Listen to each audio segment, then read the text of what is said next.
Hi, Sandra here from Create in Spain, and today I am going to be doing a card, but I just wanted to make a quick mention of something I found out regarding stamp making, polymer stamp making. For those of you who have been following my playlist on polymer stamp making, I came across something the other day which I thought you might find interesting.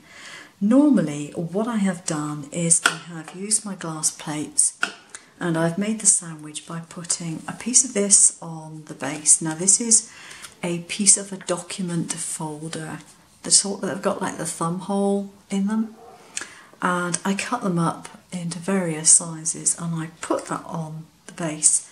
If I just take out a small thing here. Okay, so here is my start from the beginning. Here's my printed image. It's printed with a laser printer onto cheap tracing paper.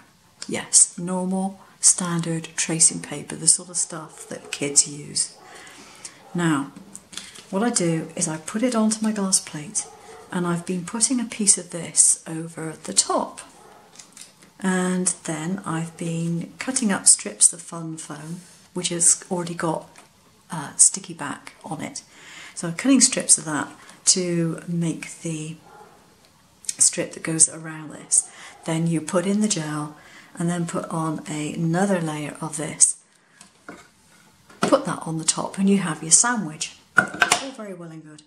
Until one day I went to get some more of these folders and found they were a little bit more opaque than my usual variety, which when I went to make my stamp caused me a little bit of a problem. They weren't developing very well. Now, ouch, that's a nuisance. And I didn't want to go out again and try and find some more somewhere else. So I was looking in my cupboards to see what I had that I could use. And I found two things. I have some of this which I don't know exactly what it is, I mean it never had a label. It's quite thick, but it's not as thick as this.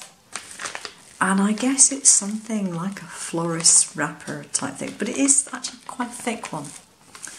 And I cut some of that off and thought, oh, that should do the job. Went to do my stamp making and found my stamps were uncooked. It does not like that at all. It just really didn't.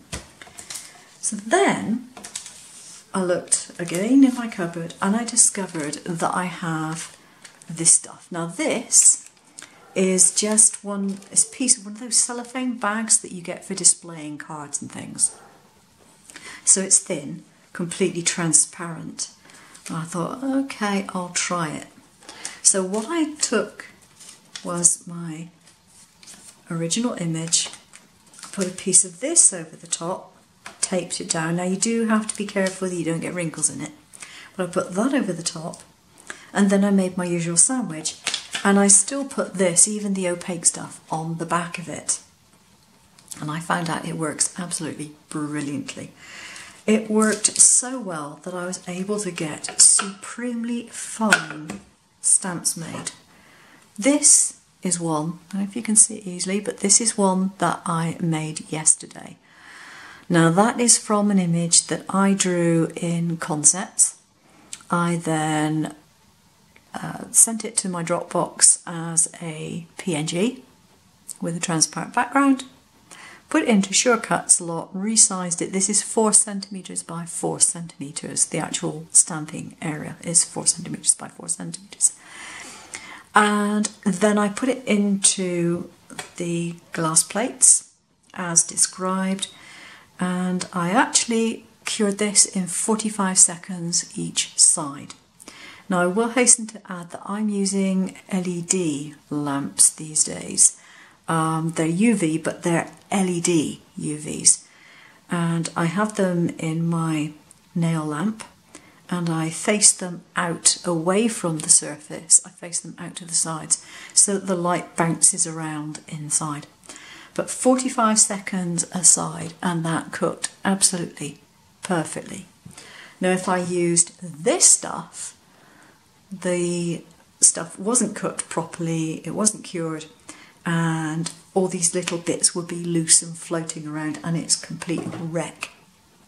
So that's how I did it. If I had something like this image, because there is more light going through there, I'd only allow about 35 seconds each side for that, and that again comes out perfectly. So I just thought you might like to know about that. Right, now onto my card.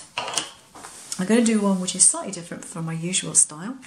So I have a long, thin card here. Now it really doesn't make any difference what size you want to make it. It just depends on your image. And what I have here are some of those images stamped from that stamp there. I stamped these. Now I'll give you a close-up look. And I've stamped them with Versamark, and then I put embossing powder on. I put black obviously on the centre one and gold embossing powder on the others. And on the reverse side I did just a little bit of colouring with some alcohol markers, not much but a little bit. And I've already put my double-sided tape on the back of here. These are actually stuck on with double-sided tape. It's much better to do that than use glue on something like this. Now, the fun bit, I'm going to use this to put on the back of there to provide some extra colour. Now I know it looks rather strange putting that with a red, but it seems to work. I tested it out and I like the results. So I'm just going to peel off my backing tape here. And then I can stick even this. Off. Piece of card onto the back of this. Now I cut it more or less to size. It's just ever so slightly smaller than the piece of red card. There we go. And I think that looks rather nice. It's sort of like a stained glass effect. And any extra tape I'm just going to fold over to the back, if there's any folded over the front. There we go. So I think it looks a little stained glass window like, which I quite like. And obviously it depends on what you put behind it as to how much colour you end up with. So now all I need to do is put some double-sided tape on this. Or indeed I could use glue. I might as well use glue in this particular case.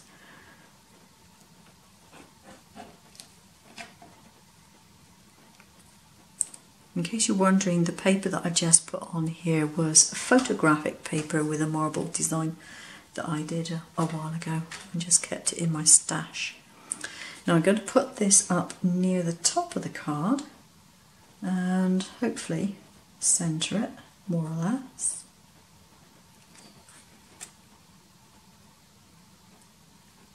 I think that's about right. There we go. Yeah, I think that's pretty much it. And then lastly I've made a little bow and I'm just going to stick a bow on the bottom. Double-sided tape again.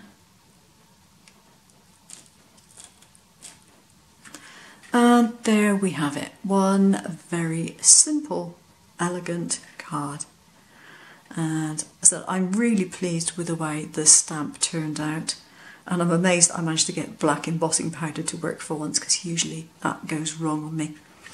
Okay, that's it. Thanks for watching. Take care now. Bye bye.